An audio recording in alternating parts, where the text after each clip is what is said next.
Have you ever wondered why there are more accidents on some roadways than others?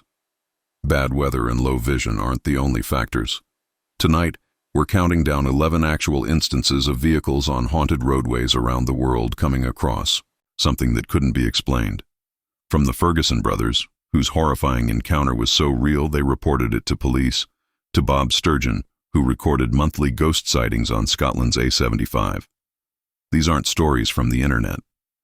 These are recorded occurrences with actual names and places. I promise you'll check your mirrors twice on your next late-night trip if you stay around, because number one will actually bother you. Now let's go to our first tale. For good cause, the A75 Kinmount Strait, a desolate asphalt road that runs through the windswept highlands of Scotland, has been dubbed Scotland's Ghost Road. The Ferguson brothers' 1962 adventure stands out as the origin of the S75's folklore among all the terrifying encounters documented along this historic trade route. A narrative so unsettling that it continues to be cited as one of the most plausible supernatural events ever recorded in the UK by local media, British paranormal societies, and police files. This is the authentic, unedited story of two men who were thrown into a waking nightmare that would alter their lives forever. They took in their surroundings. That August evening, brothers Norman and Derek Ferguson were traveling south on the I-75 near their Annan home after returning from a family visit in Doomfree, just after 11 newborns had passed. On either side of the road, the sky was thick with low dark clouds that appeared to be pressing down on the moorlands. Both of the brothers were experienced drivers, pragmatic Scots who had driven this route innumerable times. They were wary of ghost stories but appreciative of the area's eerie tradition, which told of old battles and unmarked graves dotted throughout the countryside. A sudden cold hush descended upon the cabin as their car slid across the rain-slicked tarmac. The late-night music that had been blaring on the radio turned to static and finally died entirely. Derek took note of the lights on the dashboard flickered wildly, and Norman saw something moving in the shadows far behind them in the rearview mirror. All of their logical brains informed them it was either a deer darting out from the hedge that borders the AI-75 or a trick of the shifting fog. The tension in the automobile was like lightning before a storm, even though neither guy spoke. Their headlights carved in a matter of seconds, spotted a lone person strolling near the edge.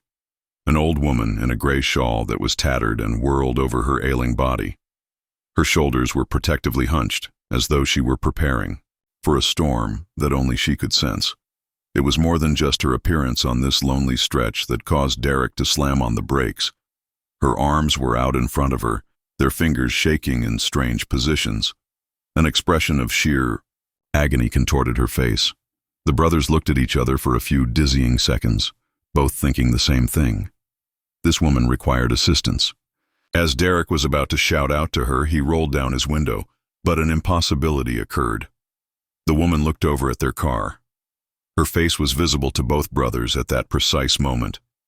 Her lips hung open in a silent scream that seemed to reverberate in their minds rather than their ears, and her eyes were white, pupilless, but their blood was not frozen by her look. It has to do with her transparency.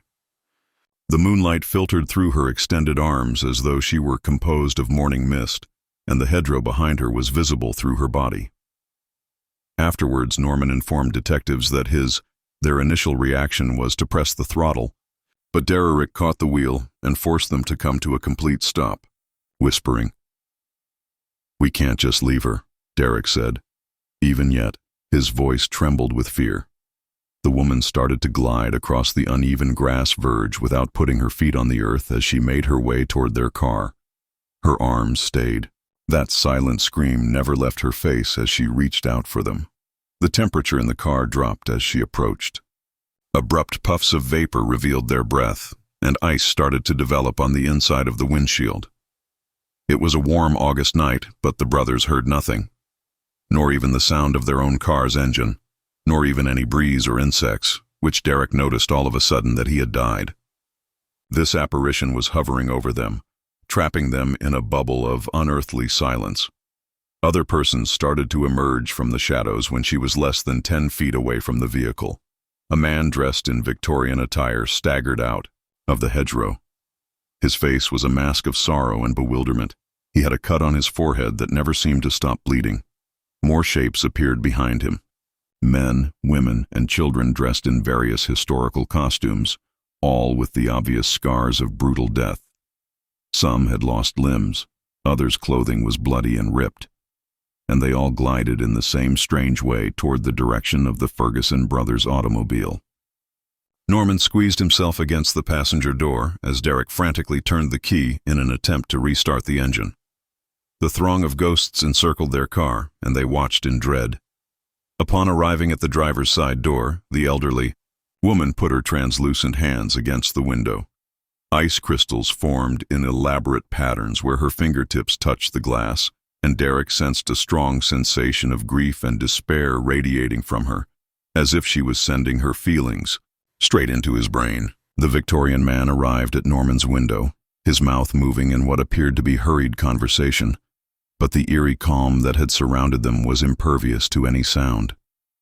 He appeared to be trying to alert them to something, and his eyes were wide with fear. The automobile was surrounded by more spirits, a few extending their hands to touch the metal, while some only stood and gazed with expressions of intense anger or grief. Then the experience changed as abruptly as it had started.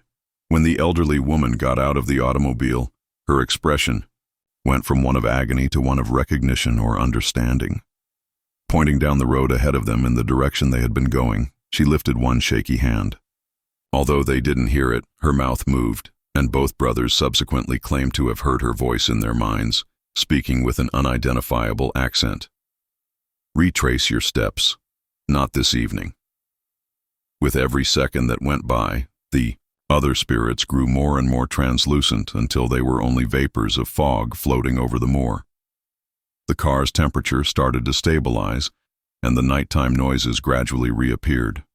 The wind through the grass, an owl's distant cry, and then the rumble of their own engine, which had started itself for no apparent reason. For several minutes, Norman and Derek sat in startled silence, neither of them certain that what they had seen was a shared hallucination brought on by exhaustion or the real thing. But they both remembered that woman's warning, and the frost patterns on the glass were true. Contrary to all instincts that indicated, they drove back to Dumfries and stayed the night at a nearby inn, after turning around to allow them to proceed home. Their choice to heed the ghostly warning was confirmed by the news that arrived the following morning.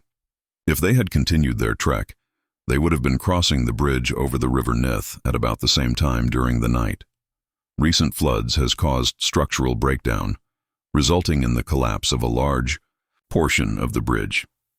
Any car on the bridge at the time, according to the officials, would have crashed into the flooded river, with little prospect of its passengers surviving. Although most witnesses were too scared or ashamed to come forward, the Ferguson brothers were informed that similar sightings had been happening along the A75 for decades when they reported their experience to the local police and then to paranormal investigators. According to historical study, the region surrounding Kinmount Strait has witnessed many catastrophic incidents over the ages. From coaching mishaps to medieval conflicts to more modern auto accidents, while some investigators thought the spirits were good spirits attempting to stop future catastrophes, others hypothesized that they were stuck in a sort of time loop, repeating their last moments forever. A number of more witnesses came forward as a result of the Ferguson brothers' account. Seldom did a week pass without someone reporting odd sights along the A75, according to Bob Sturgeon, who ran a roadside snack van close to the region. Truckers started talking about imaginary hitchhikers. Families who had no recollection of how they got there vanished from their cars and then reappeared miles away. Other drivers also claimed to have had experiences with ghosts that appeared to be attempting to convey urgent warnings. The fact that the Ferguson brothers' ghostly encounter may have saved their lives, in addition to the consistency and detail of their testimony, is what makes their story so powerful. In contrast to many paranormal encounters that end, the warning that saved Derek and Norman Ferguson from what might have been a deadly disaster came as a gift to the frightened and empty-handed witnesses. According to their tale, whatever haunts the A75 Kinmount Strait is more active and intentional than just a lingering echo of previous catastrophes. Spirits that have assumed the job of supernatural protectors, preventing the living from experiencing their fate by virtue of their otherworldly presence. As of right now, Norman and Derek Ferguson, who is now an elderly man himself, insists that their experience was authentic in every way. Every year on the anniversary of their encounter, they made their way back to the A75. They left flowers by the side of the road as a token of appreciation to the spirits who saved their lives, not to look for another paranormal experience. Additionally, even with decades of technical progress and more traffic on the road, spooky whatever the Ferguson brothers came across that August night in 1962 is still working along the Kinmount Strait, as evidenced by the constant stream of activity on Scotland's Ghost Road. Let's go on to the second tale. Authorities have been perplexed by the sinister mystery of Highway 46, a lonely road that winds through the American backcountry for many years. Not simply the alleged paranormal activity is what makes this specific route so unsettling. The disappearances of actual people who were last seen on this infamous stretch of asphalt are documented. The case of Mike, a seasoned truck driver whose unexplained disappearance in October led to one of the most unsettling inquiries in the history of the contemporary roadway, is the ideal illustration of how some roads appear to be at the intersection of our world and something much darker. The roads of America were nothing new to Mike Thompson. He had been transporting goods across the nation for 15 years, accruing more than 2 million miles on his odometer and gaining recognition from his colleagues as one of the industry's most dependable drivers. A father of 2 from Ohio, he was a pragmatic man who could not stand supernatural nonsense or ghost stories. During late-night coffee breaks at truck stops, Mike would roll his eyes and shift the conversation when other truckers told him about their weird experiences on desolate highways. He trusted what he could see, feel, and confirm: how heavy his luggage was, how well his tires were doing, and how many hours remained until his next required rest interval. For Mike, that October evening began like any other. He was traveling south toward a delivery in Tennessee after picking up a shipment of industrial parts in Chicago. He followed Highway 46, a route he had taken dozens of times before without any problems. The sky was bright, but a dense fog had started to. As the temperature dropped, they settled over the landscape. Around 9:30, Mike called his wife to let her know he was on track and would arrive at his delivery location around dawn. No one would hear from him again after that phone conversation. Around 11 that evening, Mike would have been entering the most remote area of Highway 46, based on the chronology that investigators subsequently created. Despite having a perfectly straight plan, this specific stretch, known locally as Dead Man's Curve, runs for about 20 meters. Not even a rest area, station, gas station, or occupied building. On both sides of the road, there is heavy underbrush that obscures the view above the tree line, creating a deep forest. In the daytime, it's just ordinary. It's a very different thing at night, especially when there's fog. A hallway that muffles sound and seems to swallow headlights, leaving drivers feeling totally isolated from the outside world. Mike's failure to check in at his scheduled delivery time was the first indication that something was amiss. When calls to Mike's cell phone repeatedly ended up in voicemail, his dispatcher, who had known him for more than 10 years, realized something was badly wrong. Mike was always on time, and he had never missed a delivery window without warning. The dispatcher had gotten in touch by midday, law enforcement in the area. By nightfall, search crews were scouring Highway 46 for any indication of Mike's recognizable blue Peterbilt vehicle. Just before midnight, they discovered the truck stopped on the highway shoulder at mile marker 34, in the middle of the Dead Man's Curve area. What they found could not be explained rationally. The diesel engine of the truck was idling smoothly, and the headlights were shining through the fog as though Mike had just stopped for a standard examination. The door of the driver was unlocked but closed. On the passenger seat, his wallet, which held more than $300 in cash, was open. Several missed calls were displayed on his cell phone, which was plugged into the charger. His last entry in his logbook, which was open to the present, was made at 10:47 p.m., pointing out where he was and that, in spite of the fog, he was moving quickly. Most unsettling of all was the fact that Mike's travel mug was still warm from coffee in the cup holder, and his keys were still in the ignition. His reading glasses were folded neatly on the dashboard, and his jacket hung on a hook behind the driver's seat. All indications pointed to Mike having just got out of his vehicle for a moment, maybe to check a tire or look at his cargo, but Mike wasn't there. And no sign of him was ever found, even after a weeks-long, intense search. The official probe soon encountered an impossibility wall. The truck was undamaged, there were no traces of a struggle, and there was no hint that Mike had been forced to stop. His package was securely fastened and undamaged. The GPS system on the truck indicated no departure from his intended path.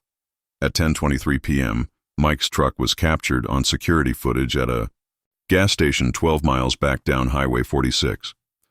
Mike was driving and he was clearly visible, looking normal and attentive. But Mike had just disappeared between that gas station and the location of his pickup. As the trucking community learned about Mike's disappearance, other truckers started talking about their own unsettling experiences on Highway 46. A Texas driver named Jerry Martinez came forward to say that he had met a female hitchhiker on the same road where Mike's truck was discovered 3 weeks prior to Mike going missing. Pale and wearing vintage clothes, the woman's long, matted hair covered most of her face. When Jerry reduced his speed to obtain a better, as he considered whether to give her a ride, he noticed that the woman had turned to face his truck and that her eyes were white, with neither an iris nor any pupils visible. According to Jerry, "I've been driving for 25 years, detectives learned, and it was the most terrifying sight I've ever seen. She gave me a direct stare, and I swear I felt like she was attempting to stop me by trying to get something into my head. I didn't slow down until I was 50 meters down the road after I floored it." At least 6 other drivers who had come across the same enigmatic hitchhiker in the preceding 2 years had similar accounts to Jerry's. The same general vicinity where Mike's truck was found. Perhaps the most disturbing evidence came from Sarah Chen, a night shift nurse who worked at the regional hospital and commuted home along Highway 46. Around midnight, 2 nights after Mike vanished, she was heading home when she noticed a man standing in the center of the road, highlighted by her headlights. Sarah subsequently told police, "At first I thought it was someone who had been in an accident. However, upon closer inspection, I saw that it was a woman wearing a ripped white dress who was simply standing there with her arms spread as if she were attempting to halt traffic." Sarah applied her brakes firmly, halting a few distance away from the woman. However, the road was deserted when she looked up once more. When investigators learned that Mike's disappearance was a part of a wider trend, the investigation took an even more bizarre turn. Records revealed that, within the same 20-mile radius where Mike's truck was discovered, 7 other individuals had disappeared along Highway 46 during the previous 5 years. Among the victims were 2 other truck drivers, a family of 3, whose car was discovered abandoned with the engine running and everything they owned still inside, a traveling salesperson, and a college student heading home for spring break. In each instance, no ransom requests were made, no bodies were ever found, and there were no indications of foul play. According to local historians, Highway 46 was constructed over a Native American track that was later followed by settlers traveling west in the 1800s. Over the centuries, the region has experienced its fair share of disasters. Stagecoach robberies that left people dead in the forest, wagon trains that vanished during severe winters, and a particularly horrific event in 1847 when a whole family was discovered slain along the trail. Their murderer was never found. Although they found it difficult to explain how historical events could be linked to contemporary disappearances, some investigators started to wonder if they might make people literally disappear from cars that are locked. Mike's wife, Emma Rodriguez, made the most unsettling disclosure when she got a call 3 weeks after her husband vanished. When Emma answered the phone in the middle of the night, she heard what sounded like Mike's voice, faint and far away, like he was calling from a very long distance away. Through static, the voice whispered, "Emma," barely audible, "don't. Come try to find me. She won't let us leave. Stay off the highway."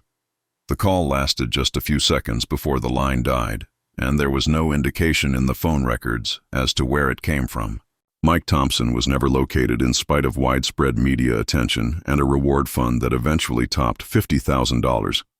Eventually, his truck was given back to his family, who, when Emma expressed that she could no longer bear to look at it, sold it to a salvage yard. Although authorities acknowledge they have no active leads or explanations that sufficiently explain what happened to Mike or any of the other missing individuals, the inquiry is still officially open. Highway 46 is still claiming lives.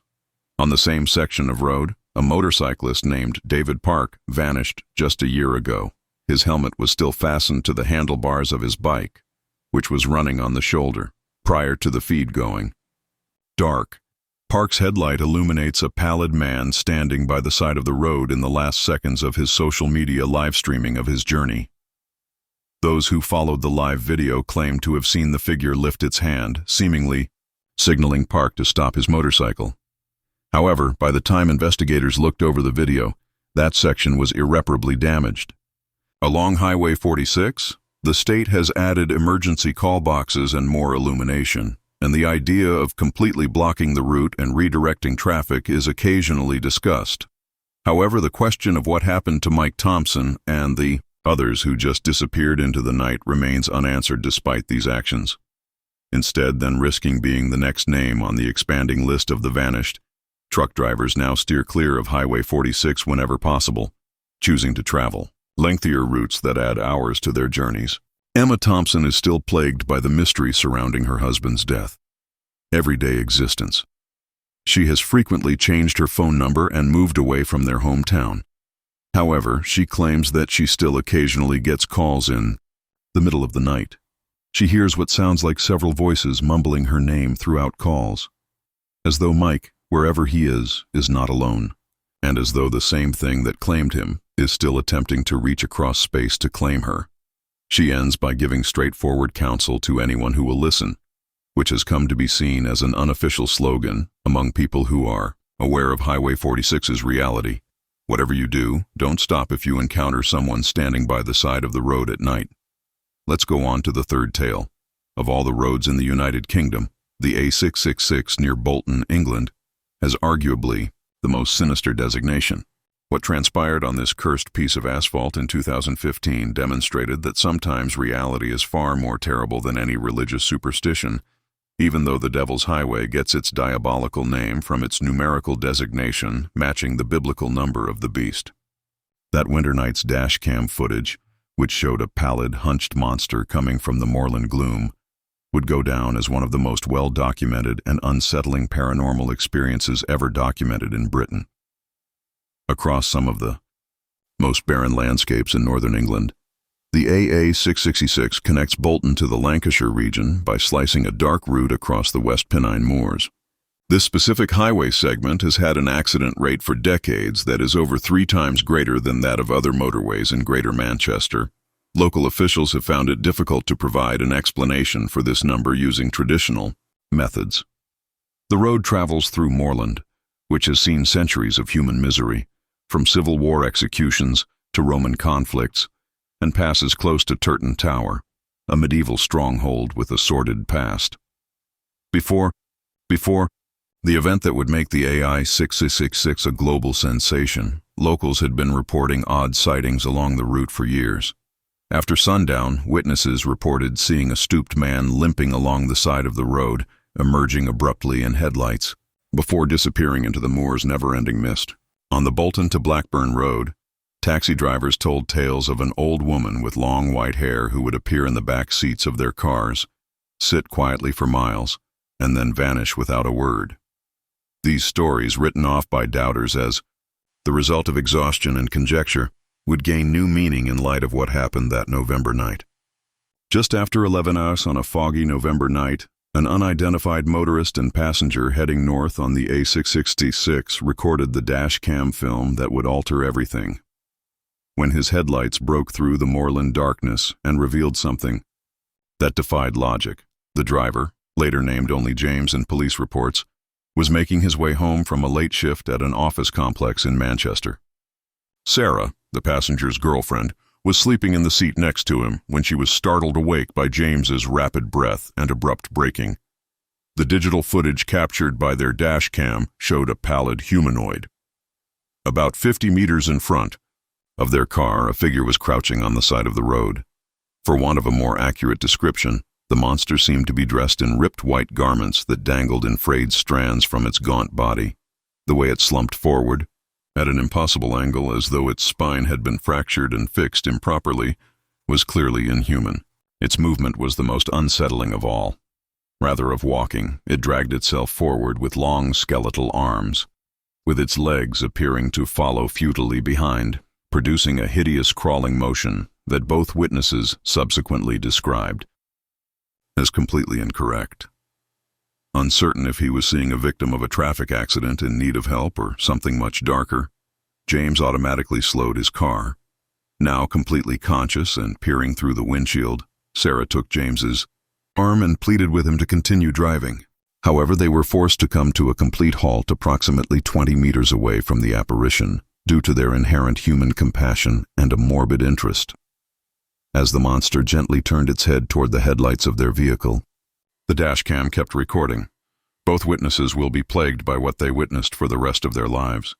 Its face was empty and haggard, its skin so pale that, in the artificial light, it appeared to be translucent. The most unsettling aspect of it was its eyes, which were all white and devoid of any pupils or iris, yet somehow exuded a cunning and evil that appeared to pierce anyone who looked into it. Its mouth opened, displaying rows of teeth that seemed excessively many. James and Sarah both started to scream, their voices too shrill for any human anatomy. With that same horrifying crawling motion, the thing started toward their automobile, its white eyes never leaving the windscreen. James sat still behind the wheel as the creature dragged itself closer and closer, petrified by fear and incredulity. Sarah begged James to drive away, her screaming growing more and more frenzied. As she sobbed, her voice could be heard clearly on the dash cam audio. Oh, when the creature got to the front of their car, it gently lifted one skeletal hand and pressed it against the hood, creating what looked like frost patterns on the metal. Go, James, go, go, God, oh God, what is that thing? The dash cam recorded every detail, even though it was a pleasant November day. The creature's breath produced a visible cloud in the headlights, its very long fingers with blackened nails, and, most terrifying of all, the sound it made, a low guttural moan that seemed to reverberate through the frame of the automobile and into the bones of the passengers. When the thing started to circle to his side of the car, James at last mustered the courage to take action. The tires squealed on the wet tarmac as he quickly backed away and threw the car into reverse. The thing remained there in the middle of the road until their taillights vanished around a bend, watching their retreat with that same unnerving intelligence. The road was deserted, with only the frost pattern on their hood as evidence of its past existence, when James plucked up the nerve to go on again a few minutes later. The pair drove straight to the Bolton police station, where they gave thorough statements and handed over their dashcam footage. As they watched the high-def video, the originally doubtful investigating cops grew more worried. Both witnesses' fear was evidently real, and the video was clear enough to rule out the possibility of digital tampering. Even more concerning was the fact that the creature's look remarkably resembled earlier eyewitness accounts, indicating that this was not a singular occurrence. Simon Antwistle, an East Lancashire historian and ghost researcher, analyzed the video and presented a terrifying hypothesis regarding the creature's potential identity. His investigation of the history of the location showed that in January 1643, a monk had been arrested and put to death at the neighboring Turton Tower during the English Civil War. According to historical records, the monk who was suspected of sheltering royalist sympathizers had endured torture prior to his demise. His captors had broken his back and forced him to crawl in agony for hours before putting an end to his misery. And when more research showed that the great majority of monster sightings happened in January, Twistle's theory gained support around the monk's death anniversary. Furthermore, a number of witnesses had reported seeing the apparition dressed in what seemed to be the remnants of religious garments that were typical of 17th century monastic garb. According to the historian, the monk's spirit had been deformed by the cruelty and torture of his demise and had turned into an inhuman being, a vindictive creature imprisoned in the scene of his agony. The dashcam. After a while, The video was posted online, where it swiftly gained popularity and caught the interest of both skeptics and paranormal investigators worldwide. Experts in digital forensics analyzed the footage frame by frame, looking for indications of alteration or hoaxing, but they couldn't find any. The constant lighting, shadows, and movement patterns ruled out the use of computer-generated imagery, CGI, or practical effects, and the metadata verified that the video was shot at the time and place stated. Reports of comparable encounters along the A666 after the incident rose sharply. Drivers started sharing their personal accounts of the pale crawling monster, frequently detailing how the electronics in their cars would break down when it was around. Even in places with good network coverage, mobile phones would lose service, motors would stall, and headlights would flicker. According to several witnesses, the creature would follow their cars for miles while always staying just out of their line of sight. It would never completely vanish, yet it would never approach closely enough for obvious observation. James and Sarah experienced severe and long-lasting psychological effects. Because of their supernatural experience, both sought therapy for what psychologists called post-traumatic stress disorder. While James sold his car and refused to drive the A666 at any time, Sarah developed a severe fear of driving at night and persistent insomnia. When Sarah grew to believe that the creature had somehow marked them during their meeting and would soon return to them, their relationship came to an end. Take them. In response to the growing number of incidents, local officials lowered the speed limit from 70 to 50 mph and added more lights along the A666's most troublesome section. In order to enforce the new limitations, speed cameras were installed, and warning signs were put up telling drivers to stay in their cars and call the police if they came across any strange circumstances. These actions led to a notable decrease in accidents as well as supernatural experiences. However, paranormal investigators contend that this was only because the monster was less inclined to approach the road due to the enhanced illumination and slower speeds. The dashcam film from the A666 incident is still a powerful piece of proof that some locations are home to supernatural beings who operate outside the realm of natural law, making it one of the best documented paranormal experiences in British history. Regular investigations along the Devil's Highway are carried out by local paranormal clubs. However, few have reported any noteworthy discoveries since the authorities made improvements to traffic control and lighting. The A666 has turned into a source of both terror and morbid fascination for the people who live in Bolton and the nearby Lancaster villages. Teenage kids are cautioned by their parents not to go on the road after dark. Local businesses have profited from the fame by opening pubs and stores that sell 666 survivor kits, while travel agencies have started to organize ghost tours that include stops along the Devil's Highway. Postcards and t-shirts with artistic interpretations of the pale crawler.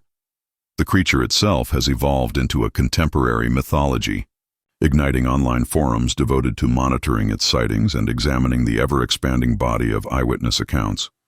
According to some investigators, the entity thrives on attention and dread, become more active as its notoriety grows. Some think that it is a residual haunting, destined to relive the suffering of its last moments until an unidentified circumstance permits it to find tranquility. Regardless of the facts about the A66666, one thing is undeniable: pale crawler. More than just numerical coincidence has given the Devil's Highway its sinister moniker. Every mile is a test of bravery that few are ready to face because of the chance of running into something that crawls at the border between our world and the next, for those who are foolish or brave enough to navigate its murky curves after sunset. Let's go on to the fourth tale. By day, West Houghton Lanishires Pit Lane can appear harmless enough. A peaceful, meandering route surrounded by the ruins of England's industrial core and shaded by ancient oaks. However, when night falls, the air thickens and becomes nearly uncomfortable on your skin. People who are familiar with the place hardly ever talk about it honestly. However, the Pretoria pit miners' legend still haunts people today. Late shift workers, truck drivers, and the diminishing number of coal industry veterans who can recall the events of 1910. The Toria Pit tragedy is still regarded as one of the deadliest mining disasters in British history, along with the odd, enduring interactions that ensued. On December 21, 1910, 344 men and boys were killed in a single terrible moment as a fire-soaked explosion ripped through the maze-like tunnels beneath West Hutton. It is nearly impossible to comprehend the magnitude of the loss. The town was engulfed in sadness, destroying entire families and upsetting the rhythm of life. Local memorials bear the names of the deceased decades later.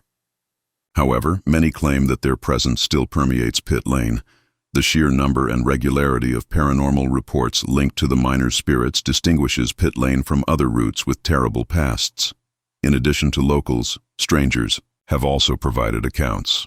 Truck drivers, security personnel on night shifts, tourists arriving at strange times, and even paranormal researchers who came to Pit Lane as doubters and came away with the conviction that something unexplainable clings to that section of asphalt. Arthur Blackwell, a truck driver who spent 30 years transporting coal from Lanishers collieries to power plants throughout the Northwest, had one of the most terrifying testimonies. 10 years into a career characterized by early mornings and late evenings, Arthur had his first meeting along Pit Lane in the late 1970s. He had just in the middle of the night. He completed a run to deliver a load at the West Horton Depot and was on his way to Manchester via Pit Lane. Outside, there was a dense fog that Lancaster drivers had come to fear, and the orange glare of sodium street lamps was his only companion. Arthur saw something strange about half a mile from the pit entrance. A row of individuals, their bodies hunched beneath the weight of unseen loads, walked methodically down the edge. Silently, they moved. They wore boots that didn't leave any prints on the wet roadway, flat caps, waistcoats, and rough miners' clothing. Some had shovels and picks with them. Others led ghostly coal wagons that silently slid through the bushes. Enthralled with the somber procession, Arthur slowed his truck. He cursed that one of the men turned toward his cabin as he passed, looking directly into his window's reflection. The miner's face was streaked with cold dust and was pallid. There was a tiredness in his eyes that Arthur had never seen before. Arthur would later tell his wife, "Those men, they walked as if the world had no place left for them, even though he had never believed in ghosts before that night." In the years that followed, he saw the same ghostly procession again, at about the same time, shortly after midnight. Not angry, not lost, just marching through their shift in a place the rest of us can't reach, as though reliving the final seconds before calamity. His account is consistent with dozens of similar stories gathered by Margaret Foster, a paranormal researcher and local historian. Foster documented sightings in the West Hutton region and interviewed witnesses for years. According to her, most encounters happened either around the anniversary of the explosion or when there was a lot of fog and visibility was poor, making it difficult to tell who was alive and who was dead. Equally unsettling experiences have been recorded by security personnel at warehouses close to Pit Lane. When two guards, David Morris and Jim Talbot, noticed a group of men in old-fashioned labor clothes strolling close to the storage yard fence late one night in 2003, they alerted the police. They initially believed the figures to be intruders, or perhaps pranksters, acting out the pit catastrophe. But David saw something unimaginable as the soldiers drew closer. Without troubling a locked gate, the group went straight through it. He recalled making a small gesture toward the warehouse, where contemporary equipment is left idle, and then mouthing an ambiguous word before disappearing into the shadows outside the surveillance lights. The guards gave local authorities thorough statements, and CCTV evidence supported their claims, demonstrated activity in the vicinity at the very moment of the sighting. However, a detailed examination of the recording revealed nothing but a sequence of flickering shadows that were strangely out of sync with the lighting arrangement. Skeptics contend that the results could have been caused by defective electrical wiring, but paranormal investigators examined the video and discovered irregularities in the electromagnetic readings surrounding the warehouse. Some interactions are even more intimate and unsettling. Day shift employees have shown up in the before they completely disappear, look for tracks in the dew that runs from the pit entrance to the pit lane's edge in the morning. Despite numerous attempts to apprehend vandals or pranksters in the act, local authorities have never been able to adequately explain these prints, which many claim are the proper size and boot form for miners in the early 20th century. A mother called Ellen Brooks, who was driving home from her granddaughter's birthday. Celebration at around midnight gave one very terrifying experience. As she got closer to the section of, her headlights highlighted what appeared to be a sizable number of men huddled around a coal wagon, similar to the ones used in 1910 on pit lane closest to the old pit shaft. To make sure there was nothing obstructing the road, Ellen decelerated. However, the men turned to face her as she approached. Their tongues moved in a silent chant that no sentient mind could understand. Their faces were pale, and their eyes were profoundly sunken. She was overcome with a feeling of sadness, as if she were interrupting a moment of shared pain. Ellen sped away in terror. However, she claimed to have seen the figures vanish into a haze that floated in the direction of the pit entrance when she looked in her mirror. Later, Ellen would have nightmares of trapped miners waving for aid in unending tunnels that swirled beneath her consciousness, their hands just out of reach. These nightmares would keep her awake for months. The combined impact of these tales, along with numerous others that have been collected over pit lane, has been a destination for paranormal investigators and the heirs of the miners who perished in the Toria pit tragedy for decades. At the location, large crowds attend a memorial service every December. As names are read out loud and flowers are laid out on the stone monument, candles flicker in the chilly breeze, as if the miners themselves were there in grief with their families. Some attendees of the ritual report hearing footsteps crunching on invisible gravel or voices rising in whispers from the mines. What is possibly most remarkable is how it seems that these hauntings have a purpose other than being a source of residual energy. When ghosts appear to be trapped in a repeating cycle, this idea is frequently explored in paranormal thinking. There have been stories of vehicles in West Hayton coming dangerously close to crashing on pit lane, only to be forced to stop before a hazardous curve or a damaged patch of pavement because to the spectral miners in the way. In one such instance, Adam Hurst, a young guy, swerved to avoid what he thought was a group of people obstructing the road, only to discover later that there was actually nobody there. Adam credits the spectral miners with saving his life after he discovered a deep pothole in the pavement where he had stopped. He describes the incident as a warning from those who understand what it means to die too soon. There have been several attempts over the years to provide a scientific explanation for the pit lane phenomenon. According to some studies, the area soil's rich mineral concentration and the electromagnetic fields produced by subterranean water might produce surroundings that encourage visual abnormalities or hallucinations. Others observe that stories that capture the enduring agony of the tragedy are perpetuated by social memory and collective trauma. The physical evidence, footprints in the dew, frost patterns on storefront windows, and the numerous technological problems allegedly occurring within sight of the ancient pit entrance are all hard to explain by these hypotheses, yet they might explain the claim's density and uniformity. The most telling, perhaps, is how the legend of the Toria pit miners has influenced the history and culture of the area.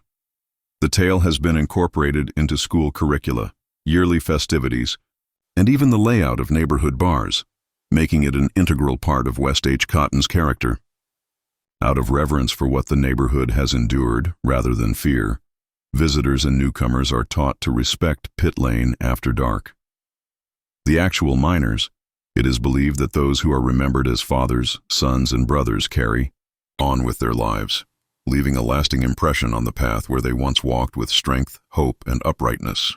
Recent developments in audio technology have made it possible for paranormal organizations to capture what they perceive to be the miners' voices during late-night vigils.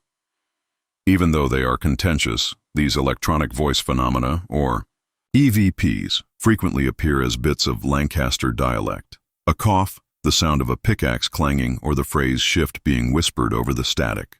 While detractors blame natural sound interference, believers take solace in these remnants, seeing them as evidence that the miners are still there in spirit as well as memory. Pit Lane and the Toria. Pit miners' story is one of tragedy turned into myth, of grief given a voice in a whole community's nightly customs. It serves as a reminder that certain roads are used for purposes other than driving. In a nightly procession of men who previously toiled beneath the soil and are now destined to walk above it in the never-ending aftershift, they carry the burden of unresolved anguish, uniting the present with the past. It acts as a caution to people who rush through the night without paying attention to the quiet companionship of others on the road. And in a world that forgets so easily, it keeps the living conscious, modest, and mindful. The message is apparent for those who travel along pit lane. Be careful when driving. Remember those who came before you. And be aware that occasionally the chorus of miners watching, waiting, or the soft footsteps heard just beyond recognizable headlights serve as a reminder to everyone of the costs incurred when the ground below is taken too quickly. Let's go on to the fifth tale. From the Scottish border to the outskirts of Birmingham, the M6 highway, one of the busiest thoroughfares in Britain, provides a vital conduit for travelers, freight, and commuting. Beneath its tarmac and concrete, however, is a shadow history, a chronicle of unexplained incidents and ghost sightings that started before the road was finished. One of the scariest stories is the frequent sightings of dancing kids along a stretch close to Staffordshire. Decades after the road's first lane opened, construction workers, security personnel, and drivers are still perplexed by this haunting. Legend has surrounded the area beneath the M6 for ages. Stories of medieval conflicts that have been lost to time reverberate through the verdant hedge, and Roman armies once marched across it. However, the children's stories, whose spectral shapes appear to be woven into the very fabric of the place, remain the most compelling. Night shift guards originally reported seeing little beings in outdated attire dashing around in the middle of the 1960s while roads were being built. These are the earliest known encounters, amidst the scaffolds and large machinery. According to Alan Webster, one of these guards, he was initially spotted on a foggy fall evening in 1965. When he returned from his rounds, Webster, who was in charge of a remote storage yard next to the future freeway, reported seeing 5 children standing in the cleared ground under the bright glare of floodlights. In complete contrast to the steel and concrete, they donned historical clothing, including bonnets, button-down smocks, and stockings that were rolled up at the knee. He initially thought they were neighborhood kids trespassing in search of adventure. However, when he got closer, everyone joined hands in a circle and started dancing, spinning slowly while everyone was completely silent. Webster later reported that they had lifeless expressions that were focused on an unseen spot in the shadows. The kids stopped dancing and turned to face Webster as he approached, prepared to chastise them or at the very least find out their names. At that moment, he observed an odd translucent quality of them. The lights refracted strangely on the earth below, as if they were passing through their bodies. One of the girls held up a hand as though greeting him, and Webster claimed he could just hear the words coming out of her mouth. However, the group dissipated as he approached the light's edge, leaving no signs or footsteps behind. In the weeks that followed, Webster's account was confirmed by other guards. Children and adults have been reported to occasionally emerge during fog, only to disappear when talked to or approached. Dennis Martin, the construction foreman at the time, started compiling written accounts and sketches from everyone who was willing to share their experiences in order to catalog the episodes. Trends became apparent. The apparitions were always silent, yet uncannily aware of their onlookers, usually appeared close to nightfall or after midnight, and always performed traditional games or dances. Reports from work crews changed to drivers once the road opened in 1972. In one well-known instance, Steve Douglas, a truck driver, was heading north early one winter morning close to the Staffordshire area that borders ancient woods. A group of kids dancing in the outside lane caught Douglas's attention as his headlights highlighted them. Heart thumping, he slammed on the brakes and saw youngsters walking in a leisurely circle with their hands clasped together and their clothes blowing in the breeze. Feeling as though he had just missed a catastrophe, he got out, but the kids were just gone. There were no tracks on the frost-dusted tarmac and no one on the road. Months after his initial meeting, Douglas kept up his visits with the kids. At times, there was only one girl skipping down the edge. At other times, a whole group would emerge on an embankment and then vanish into the mist. He started recording his experiences in a journal, including the precise time, place, and weather, as well as the children's apparent age and attire. After publishing his research in a local newspaper, Douglas received correspondence from other motorists, and even sporadic travelers who reported seeing similar incidents. The phenomenon piqued the curiosity of paranormal researchers in the late 1980s. British Society for Psychical Research investigators set up cameras and motion sensors throughout the haunted sections and held night vigils. Despite the fact that the majority of collected data produced unclear results, temperature variations, and unusual mists, cameras occasionally obtained brief shadows that, like children dancing, occasionally followed by unearthly light streaks. Both doubt and belief were nourished by these pictures. Others maintained that the M6 had a terrible secret hidden beneath its contemporary exterior, while others advocated for natural causes. These hauntings have some context according to historical studies. During the 19th century, a workhouse from the Victorian era and several devastating fires that killed dozens of young people were located on the lands that later became the freeway. And plague that ravaged the workhouse in the 1870s claimed the lives of scores of youngsters, many of whom had no relatives and were interred in unmarked graves beneath what would eventually become the motorway's foundation, according to records retrieved from local archives. According to Staffordshire oral tradition, kids from the nearby villages would frequently congregate in those meadows for May Day sports and dances, occasionally going too near the workhouse grounds. One especially unsettling story concerned two security officers who were on patrol in 1991 at a service depot next to the M6. Both men said they saw a group of kids gathering in a circle behind the perimeter fence on a chilly November night, spinning silently while holding hands. One girl, maybe 7 or 8 years old, left the circle and walked over to the fence, her eyes unblinking and hollow as she stared through the mesh. Despite the abnormally mild night, she placed her hand against the metal, creating a frost print that was visible until daylight. The corporation increased perimeter checks and issued warnings to employees as a result of that occurrence. Drivers who see the dancing kids frequently claim emotional affects that continue for hours or even days after the occurrence, despite the fact that detractors wrote off the reports as being the result of weariness or light tricks. Some people talk about a persistent sadness, an unexplainable sensation of loss or nostalgia, as if looking at the kids brings up memories that are not their own. Some people have reported unexplained technical difficulties, dead radios, broken headlights, or abrupt decreases in fuel economy. Local garages have noted an increase in electrical troubles for cars using that portion of the M6 in the fall and winter, during and right after an encounter, connecting the problems to the common haunting time. Stories about the dancing kids have been circulated in local schools, taverns, and online forums in recent years, contributing to the local mythology. Numerous tales and phone camera footage, many too blurry to read, may be found in social media groups dedicated to haunted roads. Authenticate, but they're all repeating the same story. Youngsters engrossed in a never-ending game, unaware of the fast-paced modern world. Some local psychic mediums have reported being able to communicate with individual ghosts, describing youngsters reliving their last moments before a calamity or seeking for missing family members. Despite the controversy surrounding these claims, they have sparked yearly nocturnal walks along the haunted sections, where participants leave flowers and toys by the side of the road in the hopes that the spirits a certain amount of tranquility. Expert skeptics have made an effort to provide logical justifications for the occurrence.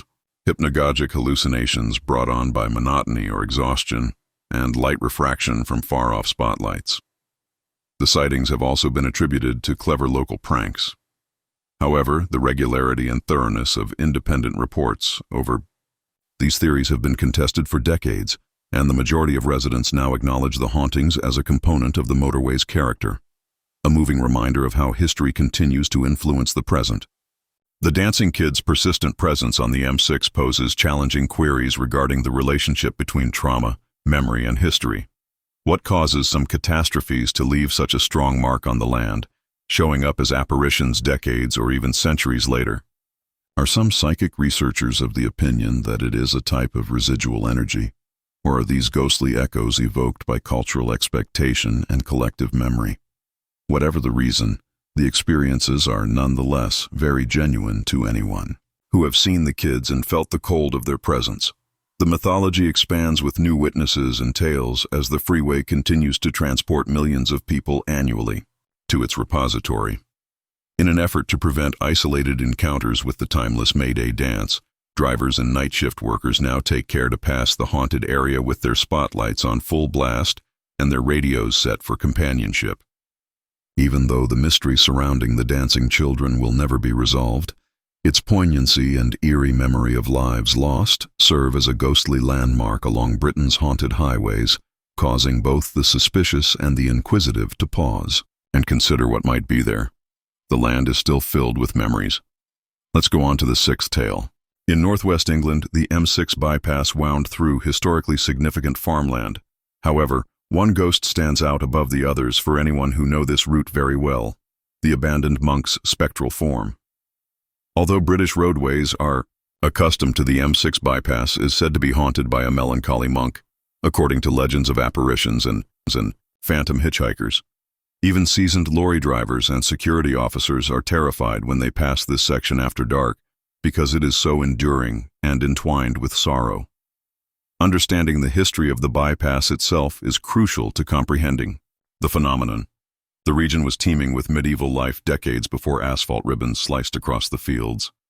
According to local records, there used to be a monastery close by, complete with tall stone walls, resonant cloisters, and a group of men bound by strict regulations and sacred vows.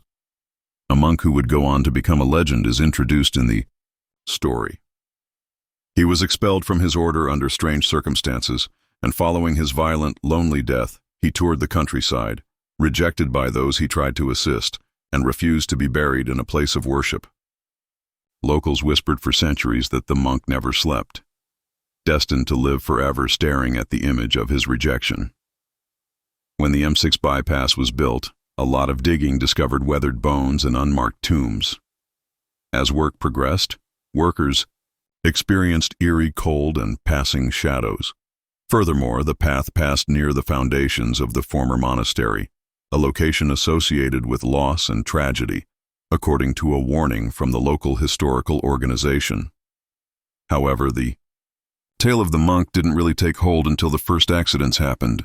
In the 10 years since it opened, the M6 bypass has seen an abnormally high number of fatal fatalities, 14, with several victims reporting just before the crashes. We spotted a lone figure standing by the side of the road, wrapped in dark robes, occasionally barely visible against the hedge, and occasionally lit by the strong flash of headlights. Credible witnesses, police officers, night shift truckers, and maintenance personnel were the sources of these initial sightings. They all spoke of the same eerie sense of loss and foreboding, as though the anguish of the monks pressed into their minds and filled the air. One frequently quoted story is from a group of security officers in charge of a storage facility next to the bypass. Every night, the squad, under the direction of seasoned guard Paul Denton, carried out their regular patrols. Denton and his colleagues spotted what they believed to be the slumped figure of a man walking aimlessly down the verge on several times throughout the winter of 2009, with his hands clasped in front of him, his head bent, and his robes blowing in the wind. At first, the guards thought he was a trespasser, possibly a local who was planning to steal or cause damage. Every time they aimed their mighty light at him, the monk would merely disappear into the haze, vanishing in front of them. In his testimony, Denton detailed a particularly harrowing experience. When he looked up, his face was gravely dejected, but neither young nor old. It was an overwhelming feeling. It was as if all of my regrets and missed opportunities had suddenly come back to haunt me. Shortly thereafter, their candle malfunctioned, their radios were filled with static even after a new charge, and the battery died, forcing the guards to leave their patrol for the security of the office. Even though the entire event lasted less than a minute, Denton was left with disturbing thoughts and a hesitancy to work night shifts along that particular stretch of road again. Security teams weren't the only ones that had hauntings. The monk was seen by several lorry drivers in the middle of their journey, always between 2 and 4 in the morning. When fog swept off the fields and traffic slowed. In the hard shoulder, driver Kevin Rushworth described swerving to avoid what he believed to be a pedestrian, only to pass through the figure as though through chilly, damp mist. He found out later that this incident happened just a few days before the winter solstice. Rushworth, a pragmatic man who had little tolerance for superstition, declined to go to the area where spirits are said to be most restless. Never again bypass alone. Even more unsettling was the fact that the monk's appearance appeared to be a premonition in multiple instances. One such instance concerned Dave and Susan Atkinson, a local couple. Late at night, Susan was returning from a friend's party when she noticed the monk standing on the embankment next to a well-known bend in the road. "Slow down, Dave," she said. When a herd of deer abruptly sprang from the hedgerow, blocking the road, they made the choice that saved their lives. Their car would have struck the animals head-on if Susan hadn't warned them. The mysterious guy was gone before the couple turned to thank him.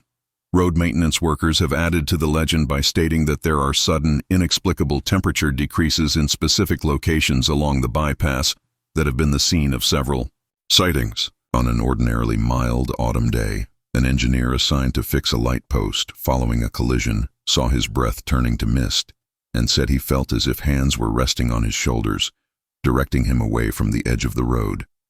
These encounters are reflected in maintenance records, which occasionally cryptically document such incidents. Strange chills. Monk once more. The story was picked up by the local media in the interviewing bypass accident survivors and gathering an expanding number of encounters in the early 2000s and 2010s. Others point out the monk's striking uniformity and look, while others rejected the legend as psychological suggestion. Drivers so ready for ghost stories that fabricate sightings in stressful situations. The impossible disappearing into mist, the bent head, the dark clothes. Theories that the monk's spectral warning is ignored are supported by the bypass's accident statistics, which continue to be higher than the regional norm. Careless drivers. The supernatural story gains depth from historical study. Parish documents, which tell of unhallowed ground used for outcasts and those denied church rites, attest to decades of disagreements over graves at the defunct monastery. Folklorists contend that these disputes over holy territory might have left a somber mark on the ground, resulting in what psychic researchers refer to as a place memory, a strong trauma echo that endures for generations. A limited collection of papers, oral history interviews, and official reports detailing the monk's appearances and the emotional fallout for witnesses is kept up to date by local amateur historians. In folk music, bar tales, and even charity events that assist the upkeep of the former monastery site, the narrative of the rejected monk has been ingrained in the local identity over time. Along the bypass, vigils are regularly held by psychics and paranormal investigators who use spirit boxes, EMF meters, and infrared cameras to look for signs of the monk's presence. Some of these attempts claim to have recorded weak EVPs, recordings allegedly including the quiet, melancholy sound of chanting or the murmur of prayers. Because of psychological priming and background noise, skeptics are still not convinced. However, believers assert that the tenacity and it is difficult to ignore the encounter's intense emotional content. Some people view the monk's haunting as a sort of protective presence rather than just a curse. According to multiple reports, drivers only barely escape disaster after spotting the robed person and modifying their course or slowing down. Advocates for road safety have even used the tale into a teaching tool, telling drivers to pay attention to signs and drive carefully, since disobeying the monk's silent warning could lead to real-world consequences. Consequences, the combination of history, tragedy, and psychological impact, is what gives the M6 bypass haunting its lasting power. There is usually an overwhelming sense of regret and longing when the monk is sighted. Witnesses describe the emotion as being similar to being in the midst of actual sorrow, whether he is expressing his own grief, warning, or the monk's presence acts as a nighttime reminder of the hazy boundary between the past and present, between people who must tread the road for work or family, and those who will always remain on its periphery. The story of the rejected monk endures, despite urbanization and technological progress. Newcomers and night shift workers share stories. Flowers are discreetly put next to roadside memorials. Those who survive near misses carry a memory with them at every solstice. The image of a roadside figure whose warning might be the only thing separating life from the unknown fate that awaits the unsuspecting is sometimes reassuring, but always terrifying. Freight, vacationers, and commuters are still drawn to the M6 bypass. The true voyage, however, starts at dusk for those who are aware of its secret. According to local mythology, every driver is instructed to keep an eye out for the dark-robed figure, not to be afraid, but to listen. Because who can tell if the next chill in the air or the next shadow on the horizon is something far older or just a trick of the mist? Walking the lonely route between this world and the next, through the night with purpose and pain. Let's proceed to the eighth tale. The A75. Known for its terrifying experiences with ghosts and apparitions, this area that stretches over the lowlands of Scotland is also notorious for how frequently witnesses encounter its paranormal activity. A man named Bob Sturgeon, who operated a roadside snack van close to one of the busiest haunted sites on the highway, is among those who have become well acquainted with its notoriety. For many years, Bob's story, along with the several others he heard and recorded from onlookers, formed a dynamic, ever-evolving repository of Scotland's most enduring highway hauntings. Bob Sturgeon wasn't a man who was inclined toward wild fantasies. Pragmatist by nature, he operated his snack van in a desolate rest area on the A75, just outside the town of Annan, for the better part of 20 years. The van became a meeting place for lorry drivers, tourists, emergency personnel, and restless residents who stopped for sausage rolls, strong tea, and an opportunity to share travel stories. Bob quickly learned that stories of the extraordinary were drawn to his modest firm, a location where trembling voices told stories of experiences that few others dared to tell. The regularity of the reports was what most surprised Bob. It was rare to go a week without someone bringing up something out of the ordinary. He would inform paranormal researchers and local newspapers. The characters were uncannily consistent, and the narrative all seemed to revolve around the same area of pavement. Scruffy figures stumbling strange, malformed animals flashing across the headlights before disappearing into the mist, ghostly wagons rattling in the dark or strolling down the margin. Bob kept a notebook under the van's counter because of the occurrence's consistency. He recorded the date, time, weather, and as much information as each witness could give for each report. The notebook soon became full of anecdotes that were so similar and common that they convinced even the most doubtful drivers to listen. Experienced drivers would climb onto the bench outside his van week after week, pale and white-knuckled. They described nighttime encounters that rattled them. A disheveled family, consisting of a man, mother, and child, was one of the most frequently reported apparitions. Dressed in tattered Victorian attire, witnesses reported the mother holding the infant closely, the guy pulling a wooden cart, full with vague bundles, and the three of them moving with an odd weight, as though they were carrying an unseen burden of grief. Although the cart seemed sturdy and real in the road, some drivers claimed that its iron wheels made no noise. Headlights.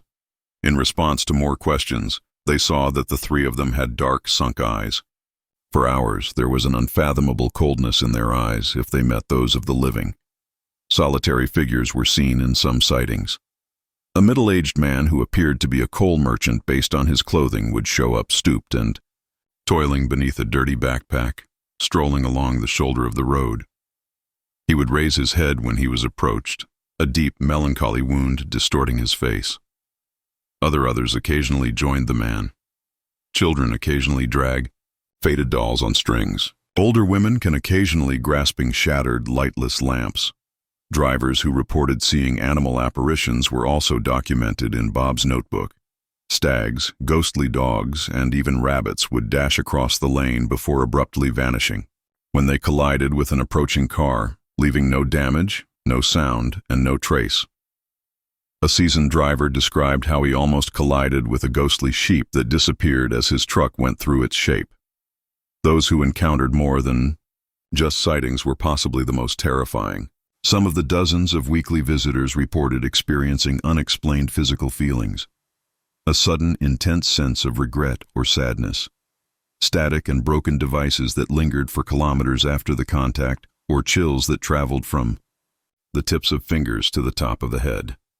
Inexplicably, many people observed headlights or frost accumulating on the inside of windscreens, even in the summer, fading as ghosts approached. Eventually, Bob had his own experiences. He was shutting up the van late one fog-bound evening when many coaches arrived. Their drivers are obviously scared and pale. On the central reservation, they reported seeing a throng of people standing stiff, their faces twisted and their clothing ripped, each figure staring straight ahead without blinking. As seasoned pros, the drivers maintained that what they observed was not a trick of the light. Curious but trembling, Bob went outside to take one more look at the deserted road.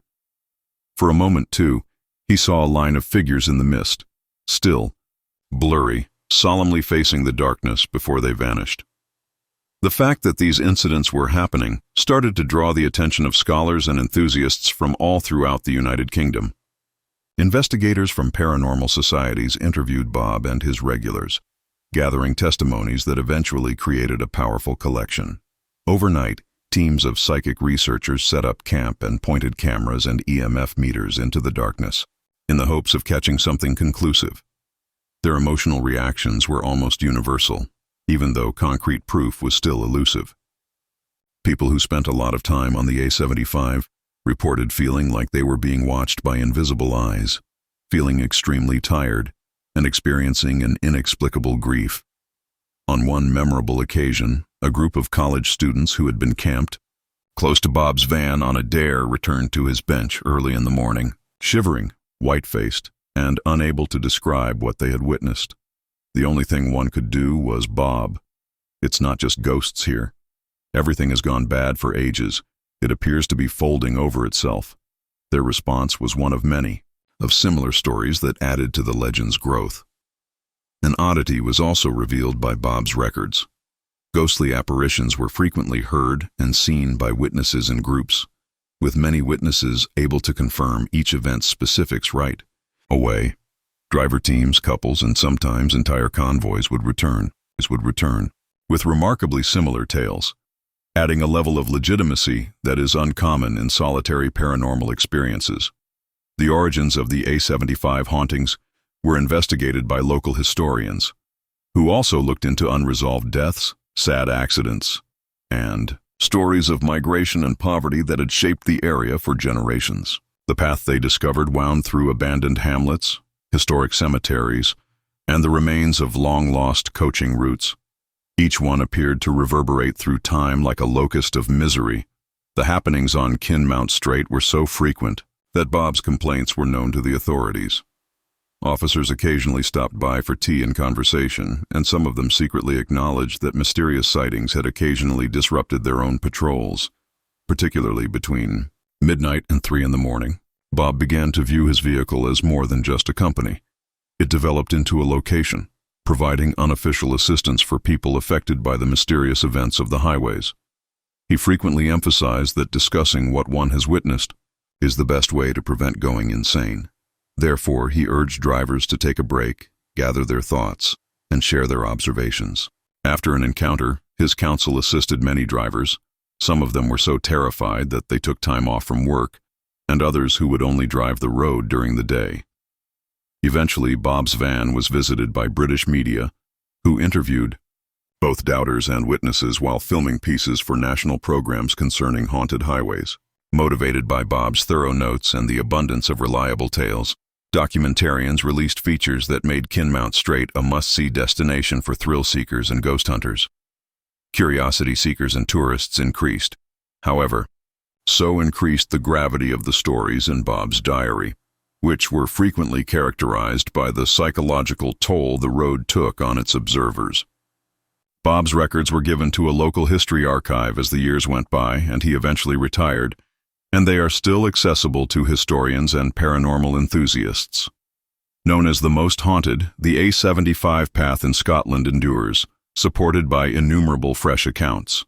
The foundation of its tale, however, is Bob's meticulous documentation of weekly experiences, which is evidence of the persistent potency of group witness to the paranormal. Bob's story has a clear lesson for everyone who travels along Kinmount Strait.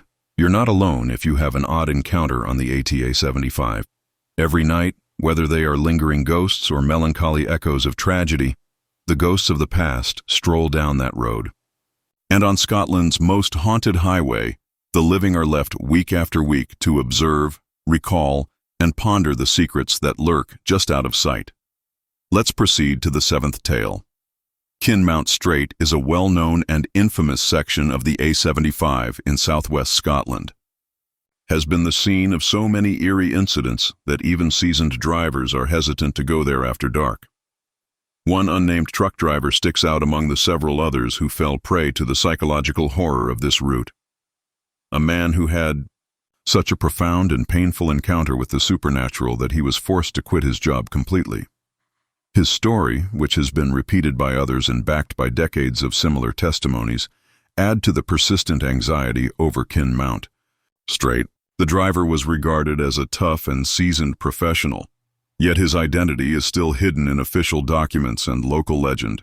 His nerves had been sharpened by decades of driving. He had braved blizzards, murky moors, twisting city lanes, and the unnerving calm of isolated highways while traversing the entirety of the United Kingdom.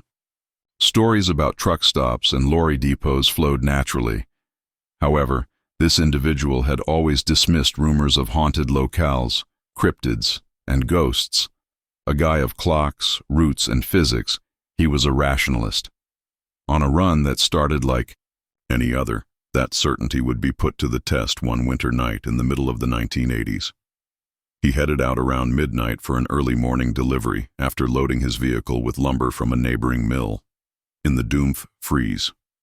The sky was clear, but there was no moon, and the grass was already slowly covered with frost. The A75 itself was silent, a black ribbon carved between trees and old fields. At first, the only sounds that accompanied him were the steady hum of his wheels, the light from his dashboard, and the distant twinkling of farm lights. He passed the well-known Kinmount Strait caution sign and, like many others, felt the faint tingle of uneasiness, which he promptly brushed aside. Not long afterward, he sensed a shift. The radio flashed and died, humming with late-night programming. Despite the dry weather outside, the just-serviced heater started to pump frigid air, and the glass fogged. He dismissed it as a mechanical error and continued. Just beyond Kinmount's halfway point, his headlights were straight and detected movement along the side of the road.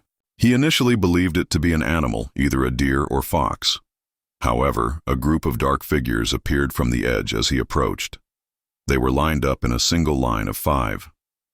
A youngster, 2 adults, and what appeared to be elderly. People dressed in garments from decades or centuries ago date. With their feet shuffling through the mist that pulled over the asphalt, they glided rather than walked. With her eyes unnaturally dark and her cheeks brimming with tears, the youngster turned to face the truck and raised one hand, extending it not in greeting, but in caution. The adults did the same, staring at the driver's face and pointing at him. The driver's reasoning mind resisted, using fear and adrenaline to massage justifications. He might have dozed off. Or a bunch of pranksters in costume tried to scare a lone driver. He tapped the horn, a long blast resonating into the empty night, determined to keep his cool. The figures remained still. With increasingly frantic gestures as the truck slowed, they merely moved to block the way. Ready to chastise or assist, he broke and rolled down the window. The smell of damp, ancient earth blended with the chilly air that flowed in. A cadaverous soil-like odor following a rainstorm. A cacophony of whispers pierced the silence before he could say anything. Each voice bypassed language and sound and breathed straight into his consciousness. They pushed you to turn around. Not this evening. Not right now. The child shook her head and mouthed words he couldn't understand, tears welling in her eyes. The elderly man held up his hands, showing hands with ragged wounds. The driver was frozen by a gnawing fear that defied rationality, as if unseen hands were grasping the wheel and pinning his body. His voice was gone when he tried to call for assistance, and his throat felt like it was frozen shut. The figures moved forward. The youngster led the way. Every line of her was marked with pain. Face. The driver noticed the faint silhouette of a wooden cart, bordered with iron and battered, loaded with vague figures, as the road behind her appeared to ripple. Inside the cart, inky shadows flashed, possibly phantom packages or memories brought to life. The truck's headlights suddenly turned to an orange glow as the engine stuttered and died. His surroundings dwindled to the cabin's boundaries. Only the dim blue of the instrument panel illuminated the ghostly forms outside. As though guided by an unseen hand, the frost raced from the corners of the glass and converged where the youngster pushed her palm on the pane. He felt the chill seeping into his bones, and the driver felt a drowning sadness, a weight of emotion that appeared to force down on his lungs and thoughts until it was difficult for him to breathe. One name, which he subsequently claimed not to identify, reverberated continuously inside his head. It reminded him of local folklore about lost spirits and cursed roads, but it was neither English nor Scots. As the figures kept their solemn vigil, their eyes never leaving his, he lost all sense of time. Later, the driver explained. He felt as though he was locked in a loop, his mind racing with regret and fear. The person abruptly retreated, disappearing as swiftly as they had come into view into the fog. The glass melted the frost. The radio blared into the cab as if nothing had occurred, and the engine roared back to life. There were no tracks or other signs of physical presence in the lane ahead. The driver was so shaken that he scarcely remembered the next few miles of his journey. He was pale and trembling when he finally made it to the mill, hours late. Co-workers observed his altered behavior. Once a man of unwavering determination, he now appeared easily frightened, reclusive, and tormented. He was only able to answer in tidbits of grief, fear, and the feeling that something on Kinmount had transpired when asked what had happened. Straight wanted him to leave. The driver made an effort to get back to work during the ensuing weeks, putting himself through short routes and daytime drives free of tarnished reputations. However, every time he tried to travel close to Kinmount Strait, he experienced panic attacks, insomnia, and dreams so intense that he started to question his sanity. He quit his job driving a truck and never drove one again. Big car. Instead, performing seasonal labor in warehouses and gardens, always away from open roads and highways. Two co-workers who had witnessed the driver's arrival at the mill that fateful night validated his narrative, which had discreetly circulated across the trucking community. No one questioned his story. For decades, similar stories had been gathered, with many drivers reportedly retiring completely following their experiences on Kinmount Strait. The same symptoms were mentioned by many: unfathomable terror, outbursts of grief, lingering cold, and broken cars that didn't work properly again until drivers had left the haunted area. The driver's story piqued the curiosity of paranormal investigators and historians who linked it to many ancient myths. According to local archives, Kinmount Strait is surrounded by battlefields, old graves, and the remains of long-gone farms.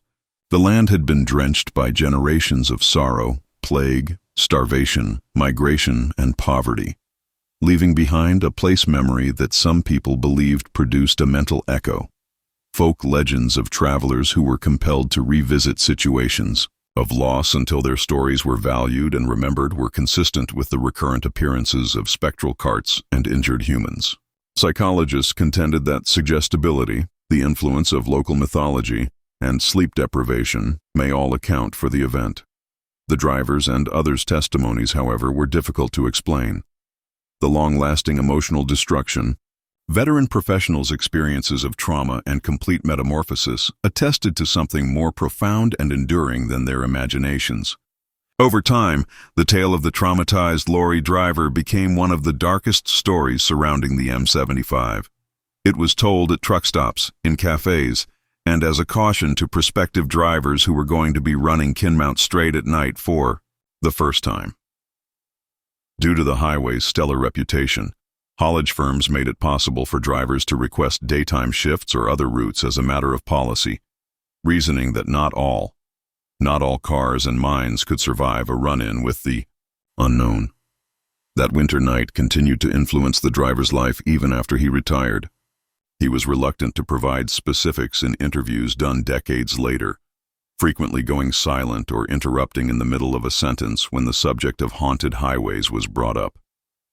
He retained a series of notebooks, including drawings, and phrases he had written in the aftermath, descriptions of vanishing persons in mist, pictures of ghostly carts and warnings to turn back. Regarding Scotland's, the story serves as a warning to historians and paranormal communities. In particular, the A75 and Kinmount Strait are more than just a ghostly road. There, the line between grief and reality becomes more hazy, where passing in the dark puts travelers at far greater risk than they can fathom. A living reminder that occasionally a brush with the past is not harmless is the terrified lorry driver. With regional folklore but an upfront discussion of death, caution, and the lingering effects of the paranormal, Kinmount Strait is still a source of ongoing interest, research, and fear today. After hearing the story, drivers reconsider traveling at night. Local companies deal in ghost stories, and historians meticulously document every new story that comes to light. Whether it is the result of history, energy, psychology, or something else entirely, the road nonetheless claims its witnesses and, in certain situations, permanently alters their lives. Let's go on to the ninth tale. Scotland's A75 is well known for eerie incidents and decades of paranormal legend. Saves one of its most unsettling encounters for a couple who are only traveling through on a regular basis. A story so disturbing that it made the rounds of police reports and local newspapers, solidifying the road's image as a corridor for true psychological trauma rather than just a haunted place. A roadside figure who threatened to destroy the nameless couple's sense of reality and safety was encountered by the couple whose ordeal was chronicled in the late 1990s. It was a typical late autumn evening when the pair left Dumfries for Anna on the A75. As they looked the vacant stretch ahead, the two occasionally joked as the road was shrouded in its typical mist, the head shaking in the moist breeze. They knew the stories that haunted Kinmount Strait, much like the majority of the townspeople. The wandering kids, the ghostly carriages, and the seasoned lorry driver who gave up his job. However, as they were logical people who had never held any paranormal beliefs, their thoughts were on returning home rather than on ghosts from long ago. As they approached the notorious midpoint of Kinmount Strait, the first indication that this night might be different appeared. As though some unseen barrier had completely cut off the signal, the local radio, set to a favorite station, crackled and fell to humming stillness. When the driver went for the dial, there was nothing to tune, only static and the sound of faint, unintelligible murmurs beneath the feedback. The pair dismissed the incident and continued on, eager to go to Annan's bright lights. Their headlights suddenly revealed a lone, motionless, strangely blurry figure on the edge. Concern was the couple's first reaction. The apparition seemed to be a man wearing tattered clothes that were soiled with muck.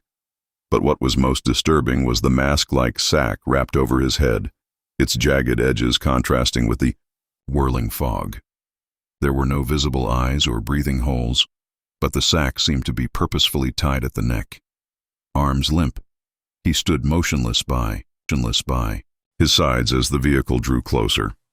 Anticipating that the man might signal for assistance or ask for a ride, the driver automatically reduced speed. However, the couple became aware that something was seriously amiss when they drew up next to the figure. Under the sack mask, the chest rose and fell slowly and heavily, causing a painful ripple in the cloth.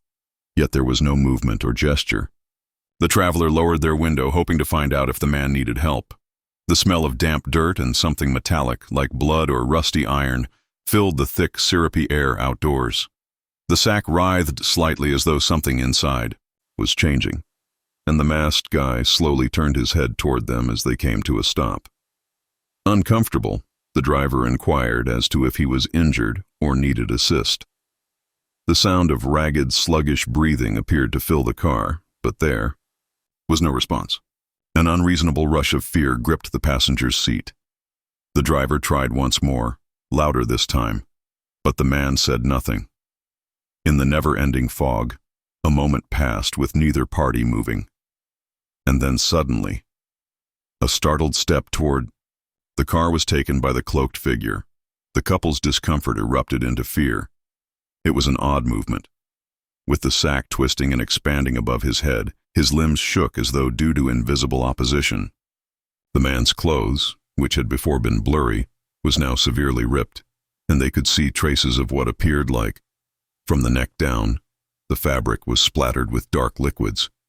Dirt and something darker soiled his hands, which hung free. The person vanished from the rearview mirror, and the driver abruptly threw the car into gear and drove off, heart racing. The once warm interior of the automobile seemed freezing. Each window was covered in a fast-paced, bizarre ice. The last lyrics of a funeral hymn were played as soon as the radio sputtered back to life. However, the pair would later claim that no such music had been playing on the station. As they fled, they both shivered, not from the cold, but from the paralyzing feeling that something from the outside had squeezed itself inside the automobile and lingered for miles. The scene seemed altered but remained foreboding when the couple went back to the same area the next day with another family member. A circle of damp earth marked the verge where the person had stood, but the frost had melted. There were no footprints to disrupt the surface, and the hedgerows showed evidence of recent movement or contact, as if something had pushed through with considerable force. They looked for anything: clothing, a mask, evidence, but all they could find was a faint metallic smell coming from the breeze. They informed the local police about the encounter, and since they were aware of the odd events occurring on the A75, they recorded their statement along with an increasing number of similar testimonials. Investigators along the area have not come across any evidence of vagrants or criminals that match the couple's description. The search canines who were brought to the location whimpered nervously and resisted their trainers as they refused to go into the indicated ground. No missing persons were reported by local residents, and no such a mask had never been seen on a local. Additional historical investigation into the area revealed ancient legends of a farm worker who was punished for a variety of offenses in the 18th century and then allegedly refused to be buried in sacred grounds. According to local folklore, men buried outside of consecrated dirt were destined to live their entire lives wandering the streets. Sackcloth-covered faces as a symbol of shame. Periodical appearances are also mentioned in local mythology. Only in the fall, when the harvest moon is high, may one observe a masked walker who is always silent and by themselves. In the months that followed, the couple suffered from terrible dreams. In their sleep, the masked figure repeatedly materialized, his sluggish breathing reverberating through their mind, occasionally accompanied by the sensation that they too were sweltering beneath a stuffy, scratchy bag. The couple was quite uneasy after talking about the incident, and friends observed behavioral changes, elevated anxiety, sporadic bouts of inexplicable terror, and a reluctance to go after dark. Similar individuals, disguised, silent, limping, toward the roadside or stationary like statues, have since been recorded by other drivers passing through Kinmount Strait.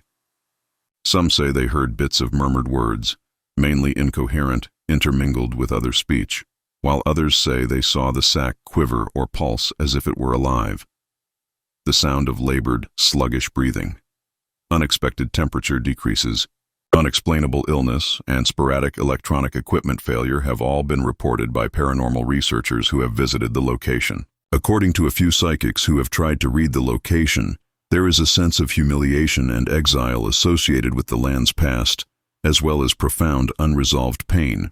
According to their theories, the masked figure is more than just a sorrowful ghost. It might be a widespread echo of shame or exclusion that, in some cases, becomes semi-physical. The coincidental timing of sightings in the fall, close to harvest, during a full moon is noted by skeptics. However, acknowledge that the experience's emotional significance and regularity cannot be disregarded. The incident had a lasting impact on the pair. A narrative recounted innumerable times to loved ones, but always with a feeling of unresolved matters. They frequently question whether their flight protected them from anything more terrifying than dread, why the mask writhed as if suffocating, and what drove the figure toward their automobile.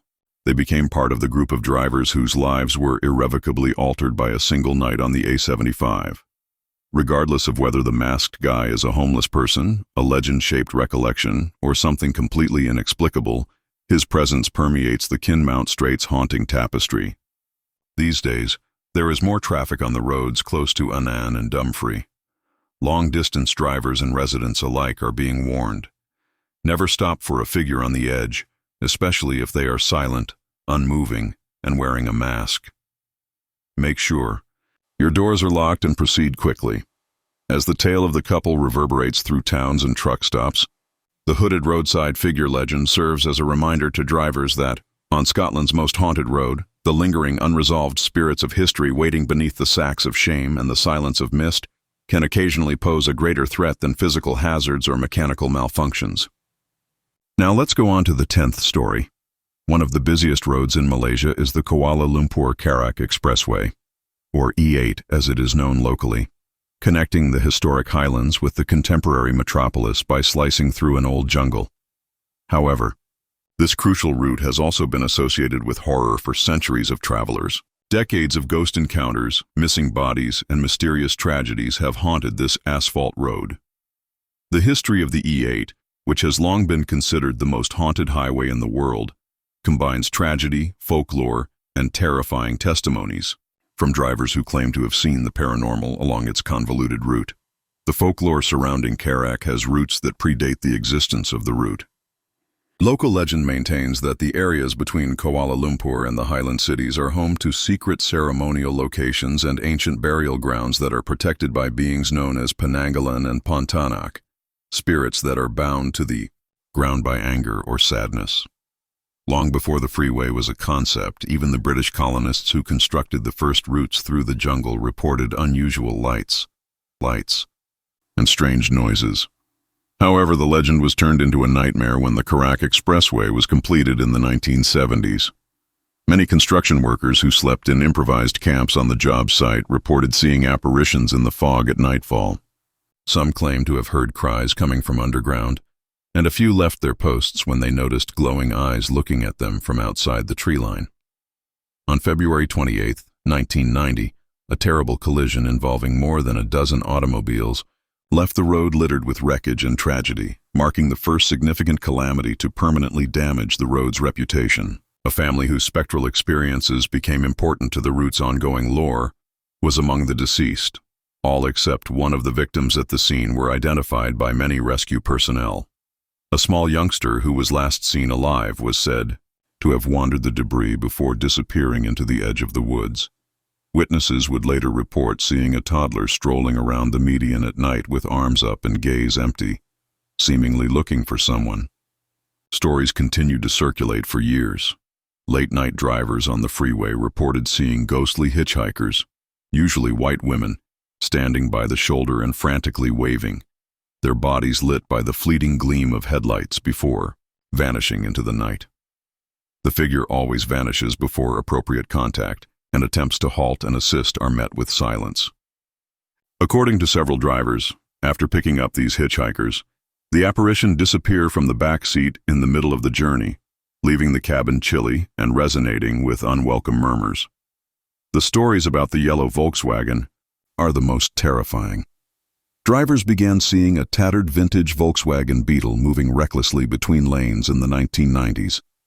The yellow automobile would reappear ahead if a driver tried to pass, continuing the pattern regardless of how many times it was passed. Individuals who were willing to overlook the phenomenon reported being confused and disconnected from reality due to mechanical malfunctions, wasted time, or abrupt circular detours. From Perak to Kuala Lumpur, seasoned truck drivers are increasingly cautioning novices. Do not engage if you see the yellow automobile. The origins are still unclear. According to some, the car belonged to a traveler who perished in a collision decades ago and was destined to make the same trips over and over again. The story of the headless motorcyclist keeps coming up. Stories of a phantom rider who was helmeted but clearly without a head on his shoulders, speeding past at unimaginable speed, have been shared by hundreds of commuters. Most typically seen in the dead of night or in the early morning fog, the ghost frequently speeds past cars before disappearing completely. According to legend, he was a messenger who was severed in an accident and fated to search forever in memory of his lost head on the perilous turns of the E8. The Perak is particularly feared at night, since the jungle's oppressive darkness is said to get heavier along the roadway than anywhere else. Many tourists plan their travels to avoid midnight. There are several stories of cars breaking down for no apparent mechanical reason, only for drivers to notice dark forms circle their vehicle while the sounds of the surrounding bush become quiet. Drivers who are stranded have reported hearing voices whispering, ghostly faces pressing against the glass, and rapping on their windows, even when traveling alone, their names. The seclusion is exacerbated by cell phones losing signal for no apparent reason at some points.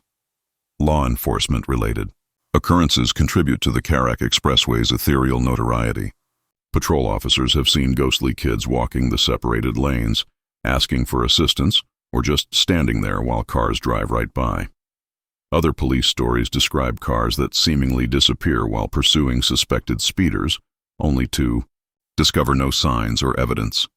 Just the feeling of invisible eyes observing from the side of the road and a sudden cold in the air. Over the years, along the most active stretches of the E8, monks and spiritual leaders have performed exorcisms and blessings. According to local temple records, hundreds of lanterns are launched during periodic mass prayer rituals intended to calm restless spirits in memory of the numerous lives lost in accidents and, some believe, supernatural causes. When someone mentions the route after midnight, shopkeepers in the vicinity of Karak town maintain charms and talismans for travelers, encouraging caution and calling protection rituals. There is more to the Karak Expressway's perils than just myth. According to statistics, the route has one of Malaysia's highest rates of fatal collisions. Frequently on bright evenings, in areas with plenty of light, without any environmental factor, according to others, the number is related to spirit cycles rather than traffic or weather.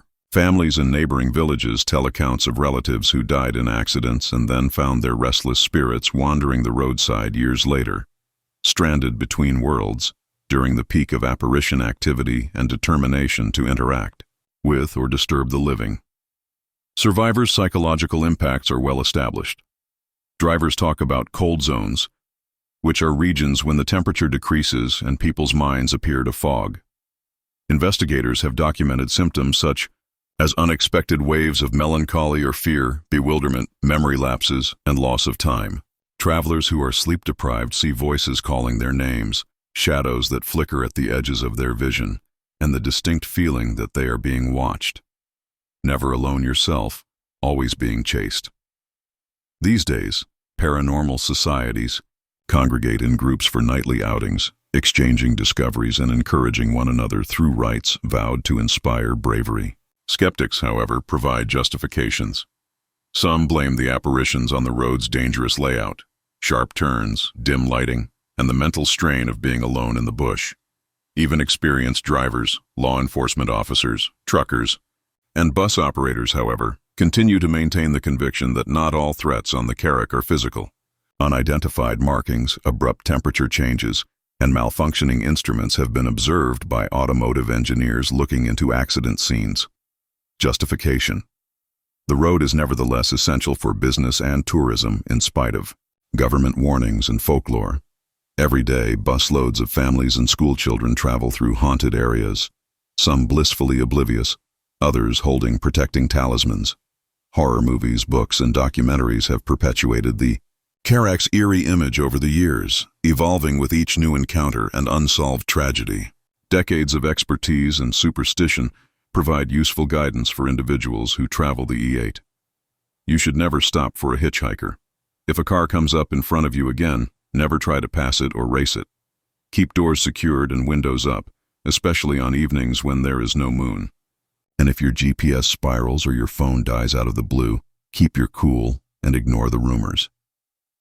The general apprehension of travel into the unknown, where the boundary between this and world, followed by the next blur. Drivers on the Karak become spectators, and even participants in a never-ending cycle of loss and mythology. Each generation contributes its own tales to the ethereal repository of the roadways. The busiest and most enigmatic road leading into Malaysia's highlands is accompanied by ghostly kids, never-ending journeys, missing passengers, and haunted cars. The tales continue whether the ghosts of the Karak are the relics of past catastrophes, the echoes of mishaps, or just the residual fear of contemporary life racing through the shadow of the jungle. As new drivers gaze into the darkness and briefly spot someone or something The freeway continues to take life, leaving no answers but innumerable chills. As we look back, seeking companionship on Malaysia's most eerie highway, let's go to our 11th and last tale. In addition to its biblical number designation, Route 666 in the American Southwest, which winds through the barren regions of New Mexico, Colorado, and Utah, has a sinister reputation due to decades of unexplained phenomena that have left even the most seasoned travelers doubting their sanity. This cursed stretch of asphalt bears the weight of supernatural dread more than any other haunted roadway we have encountered tonight. Under the limitless desert sky, reality itself appears to stretch and twist. Almost immediately after the roadway was designated in 1926, its shady reputation started to develop. The area had long been shunned by the local Native American tribes, who spoke in whispers of shape-shifting beings and skinwalkers that prowled the desert at night. The federal government unintentionally built a corridor that would come to represent horror when they paved over these historic grounds. Reports of extraordinary encounters started to mount during the first 10 years of the road's existence, making its numerical designation, 666, the biblical number of the beast, seem almost prophetic, one of the most well-documented and unsettling. The phenomenon is the emergence of hellhounds, enormous black dogs with red eyes that glow and chase cars at unfathomable speeds down the highway. These creatures appear to emerge from the darkness itself, in contrast to ordinary animal encounters, following highway-speed vehicles for miles before disappearing without a trace. Long-haul truck driver Tommy Amarian, who frequently drove Route 666 in the 1980s, gave one of the most in-depth descriptions of a hellhound encounter that would alter his opinion of the route for all time. Marion was carrying a bunch of gadgets.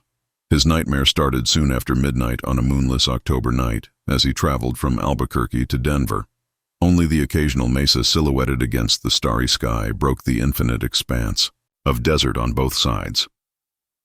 Despite the chilly desert air, his truck's temperature gauge started to fluctuate erratically, and his CB radio crackled with static. His headlights illuminated something that could not be explained by reason as he topped a little hill. A huge dog, bigger than any breed on the planet.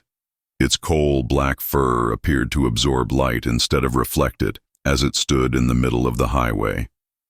An unsettling crimson glow pierced the glass of Amarian's truck as the creature's eyes glowed like molten coals. Its position was the most disturbing of all. The hellhound was motionless as though it were waiting, staring at Amarian with a nearly human level of intelligence. Before hitting the ghost, the Amarian slammed on his brakes, the truck's air brakes screeching as he struggled to stop. However, the thing started to move as his headlights got closer. Alongside the truck, not away from it, he matched his speed with an unnatural ease. There was no sound from the hellhound's enormous paws on the tarmac, and in the chilly desert air, its breathing did not appear to emit any vapor. The beast galloped behind Aaron's truck for almost 10 kilometers, periodically turning its blazing eyes to face him. Its mouth opened to show rows of polished obsidian-like teeth. For Amarian, the psychological effects were immediate and severe. Later he spoke of experiencing a crippling sense of dread, as though the thing was somehow feeding on his anxiety rather than merely racing alongside his truck.